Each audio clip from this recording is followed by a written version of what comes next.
అంతర్జాతీయ యోగా దినం ఏముంది జూన్ 21వ తేదీ పెద్ద స్థాయిలో యోగా ప్రదర్శన చేయాలి అనేదే ప్రభుత్వ ఉద్దేశం.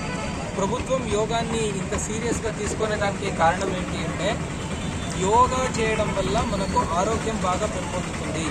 ప్రివెంటివ్ హెల్త్ కేర్ అనేది చాలా చాలా చాలా క్రిటికల్. మనము సస్టైనబుల్ డెవలప్మెంట్ గోల్స్ తీసుకున్నా ఉండొచ్చు, లేదా మన ఆంధ్రప్రదేశ్ ప్రభుత్వం 10 సూత్రాల్లో కూడా ఉండొచ్చు.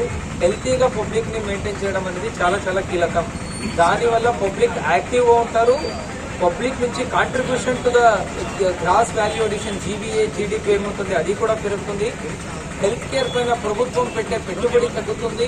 పబ్లిక్ కూడా వాళ్ళు out of the pocket expenditure health care పైన ఏం పెడతారో అది కూడా తగ్గుతుంది.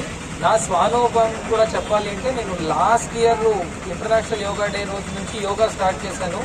సో నిజంగా యాక్చువల్లీ మెంటలీ అలర్ట్నెస్ వస్తుంది, ఫిజికలీ కూడా మనము ఫిట్గా ఉంటాము. సో అది అందరూ కూడాను కృష్ణా జిల్లా ప్రతి పౌరుడు కూడాను యోగాని